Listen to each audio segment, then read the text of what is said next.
rendang or rendang ayam is a favorite Malaysian dish with tender chicken, fragrant herbs, and deep toasted coconut flavor or curry seed. This recipe is even more special because it's made from scratch and contains no added oil. This recipe is for 4 to 6 servings.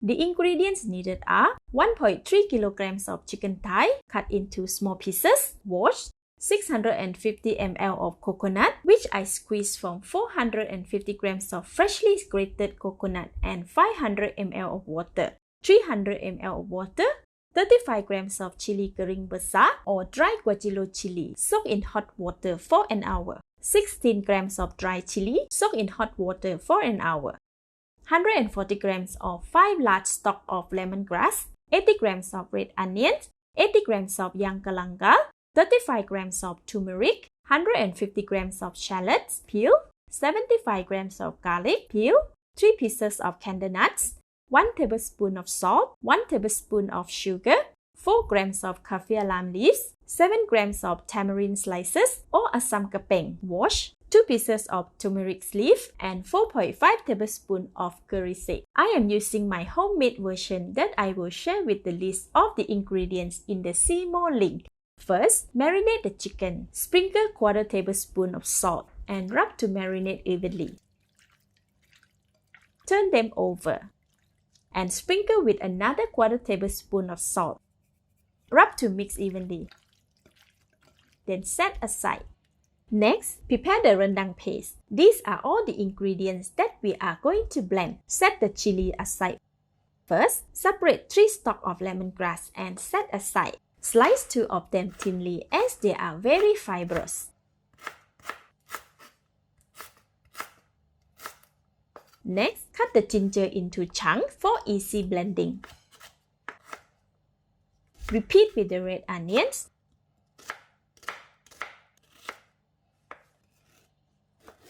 Remove the dark spot from the galangal.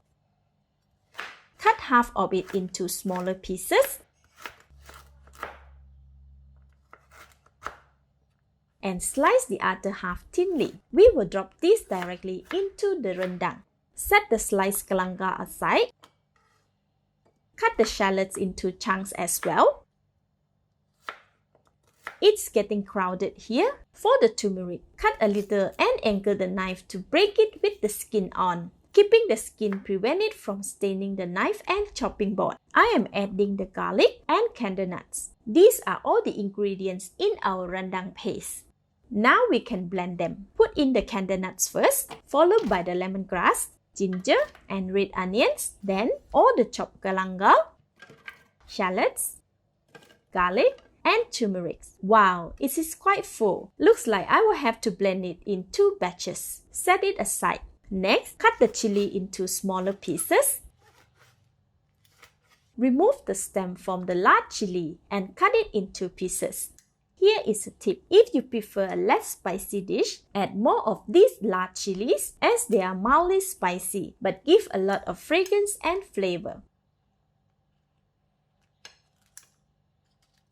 Alright, set aside. Next, slice the turmeric leaves thinly.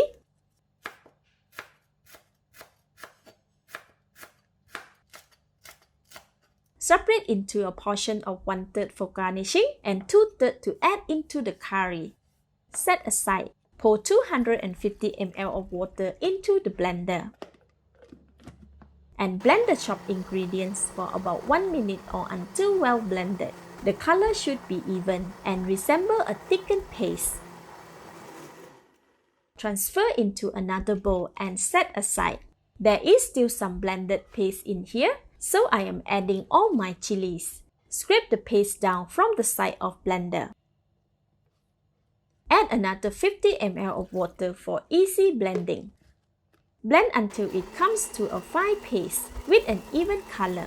This takes around 30 seconds to 1 minute. See, it's ready now. Transfer all the chili paste into a large bowl, scraping the side to get it all out. Mix the 2 pastes together until it is evenly combined in color and consistency. This is our homemade rendang paste or rempah. It already looks amazing. Here's another tip. Freshly squeezed coconut tend to separate after a while with the creamy layer on top and the thin layer at the bottom. Take as much of the top layer as possible without mixing, as this makes it very creamy or lemak. Switch on the heat to medium. Pour all the top layer of coconut into the pan. Break 1/3 of kaffir lime leaves and add them to the pan. Let it come to a boil for about 3 minutes. This breaks down the thick coconut, releasing the oil for fragrance and creaminess. Stir very often to distribute the heat and to prevent the coconut from overboiling. After about 3 minutes, the coconut is very aromatic. Add all the rendang paste or the rempah into the creamy coconut milk. Scrape the side to get all the paste.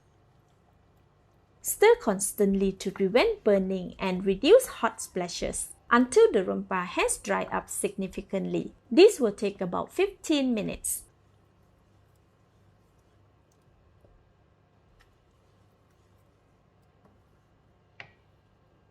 After 5 minutes, the rempah is still very wet. Keep stirring. After 10 minutes, the rempah is getting thicker. It has started to become very aromatic. Continue stirring. After 15 minutes, the rempah has dried up a lot and it is quite thick. It does not fall easily when picked up with the spatula. It is ready now. Add all the chicken into the pan. Stir to coat them evenly and submerge them completely with the rendang paste.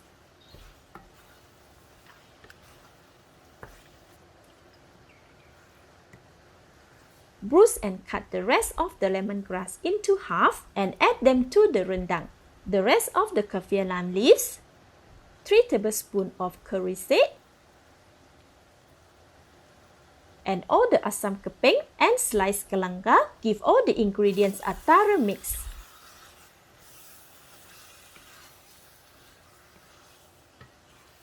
Reduce the heat to medium-low. Cover the pan and let it simmer for 20 minutes on low heat.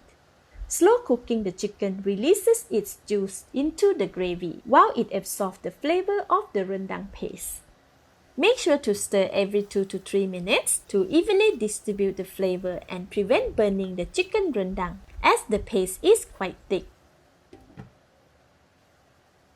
After 20 minutes, the chicken has released some gravy. The whole dish smells really appetizing now. Add all the sugar, half tablespoon of salt, 1.5 tablespoon of curry seed, and the rest of coconut milk. Stir to mix them evenly. It may look like a lot of gravy now, but it will reduce again later on. Cover the pan and let it continue simmering for another 20 minutes. Make sure to stir every 2 to 3 minutes to prevent burning, as the curry seed tend to absorb more water and clump up at the bottom of the pan. After 20 minutes, the chicken is cooked. Notice that there is a bit of oil floating on the rendang, which was released by the coconut milk and curry seed. Taste the chicken tenderness with a fork. Yep, the fork went through easily. It is done. Now, taste the rendang.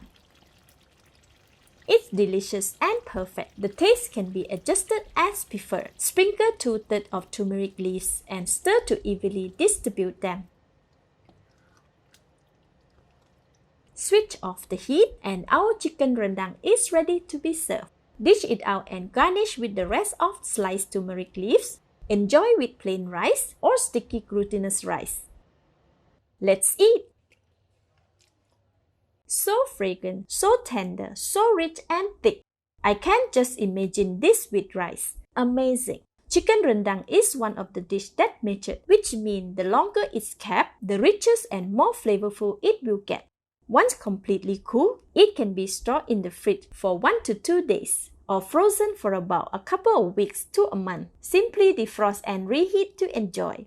Thank you for watching. Please like and share if you have enjoyed the video. This is Home Cooking with Somjit. Thank you and bye-bye!